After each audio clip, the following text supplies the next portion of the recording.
వచ్చిన మీ అందరికీ నా హృదయపూర్వక వందనములు. నా పేరు నాగరాజు. నేను పెయింటింగ్ పని కాంట్రాక్ట్ తీసుకొని కూలికి వర్కర్లను పెట్టి చేపిస్తుంటాను. నాది సాక్ష్యం చెప్తే ఇది కాదు, నా చెప్తే స్పీకర్లు కూడా బద్దలవుతాయి, అంత పెద్ద సాక్ష్యం ఉంది. కానీ సంఘం అంతా కూడా ఈ చర్చి మొత్తం జనాలు రావాలని నా కోరిక. ఈ చర్చిలో ఎక్కడే కానీ గ్యాప్ ఉండకుండా మొత్తం జనాలు రావాల ప్రార్థన. అప్పుడు చెప్తా నేను నా పెద్ద సాక్ష్యము.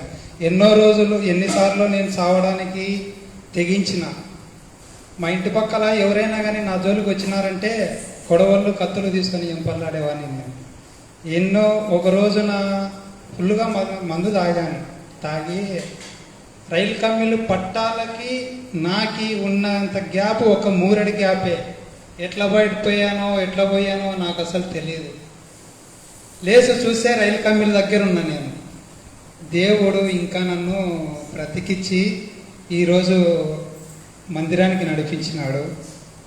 నా కుటుంబంలో ఇంకా ముగ్గురున్నారు. నా తల్లి, నా తండ్రి, నా భార్య, వీరందరూ కూడా ఇంకా రక్షణ పొందాలి.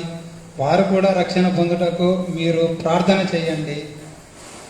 నా హృదయపూర్వక వందనం చెప్పుకుంటూ సెలవు తీసుకుంటాను. Okay, thank you.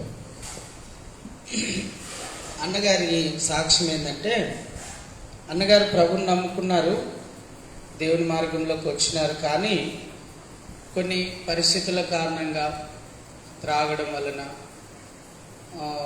ఒక దురాత్మ అన్నగారిని ఆవరించడము, ఆ దురాత్మ వలన కుటుంబంలో అందరూ కూడా సఫర్ అయ్యారు. వాళ్ళ అన్న, వాళ్ళ అమ్మ, ఇంట్లో వాళ్ళందరూ కూడా బాధపడుతూ ఉన్నారు. దరిదాపుగా ఒక 20 రోజుల కిందట అన్న ఒకసారి ఫోన్ చేశాడు నాకు. తమ్మునికి బాగాలేదన్నా, ఒక దురాత్మ పట్టింది ఆయనకు, త్రాగుతూ ఉన్నాడు, తాగి పడిపోతాడు, గట్టిగా కొట్టుకుంటాడు, బండలు కేసి కొట్టుకుంటాడు, గోడ కేసి కొడతాడు, ఇలాగూ ప్రవర్తిస్తున్నాడన్నా, మీరు రావాలి అన్నారు. ఎందుకో నేను ఆత్మ ప్రేరేపణ లేక వెళ్ళలేదు. కరెక్ట్గా మళ్ళీ ఒక వారానికి ఫోన్ చేశాడు. ఫోన్ చేసి, లేదన్నా మీరు రావాలి, తప్పకుండా వచ్చి ప్రార్థన చేయాలన్నా, మీరు వచ్చి ప్రార్థన చేస్తే బాగవుతుంది అని అన్నాడు. వెళ్ళాను,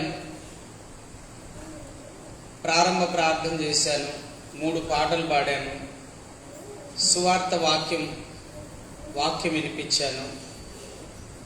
ఇక తల మీద చేయి పెట్టి ప్రార్థన చేయగానే ఇక బాగా భయంకరంగా ఉగ్రుడై విరజిమ్ముతున్నాడు. వాళ్ళ అన్న గట్టిగా పట్టుకున్నాడు.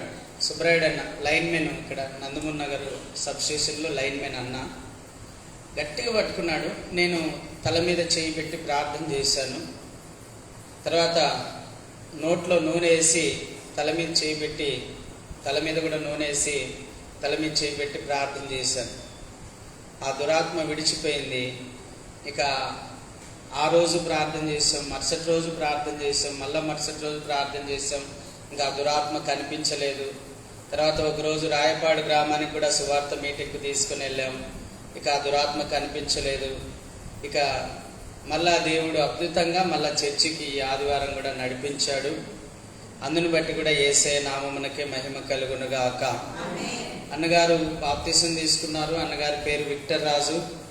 మరి అన్నగారు కొరకు మీరందరూ ప్రార్థన చేయండి. విక్టర్ రాజు అన్న కొరకు. మొదటి పేరు నాగరాజు, తర్వాత విక్టర్ రాజుగా మార్చబడ్డాడు బాప్తిసం పొందిన తర్వాత.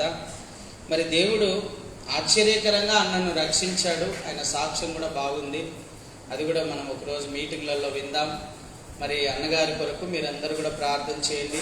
నేను అన్నగారిని కోరాను, దేవుడు మరి నన్ను నడిపించాడన్నా, మీరు సంఘానికి నడవండి. ఎంతోమందికి నేను వెళ్ళి ప్రార్థన చేసినప్పుడు అద్భుతాలు, సూచక్రియలు, మహత్కార్యాలు జరిగాయి. కానీ వాళ్ళు వచ్చి సాక్ష్యం కూడా చెప్పలేదండి ఇంతవరకు. చాలామంది, కొంతమంది మాత్రం వచ్చి సాక్ష్యం చెప్పారు.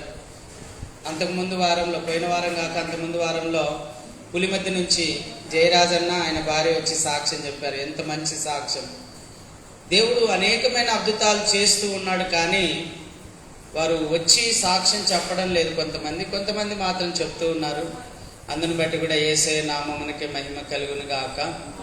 అలాగే దేవుడు ఇంకా అనేకమైన అద్భుతాలు చేయాలని, అనేక మంది ఈ యొక్క అభిషిక్తిని సంఘంలో చేర్చబడాలని మనమందరం కూడా ప్రార్థన చేద్దాం. సంఘం విస్తరించాలి, సంఘ క్షేమాభివృద్ధి కలగాలి, మనమందరం పరలోక రాజ్యంలో చేరాలి, యుగాయుగాలు దేవునితో కూడా ఉండాలని నా ఆశ. దాని కొరకు మనమందరం కూడా ప్రార్థించాలి. Praise the Lord. హల్లెలూయా.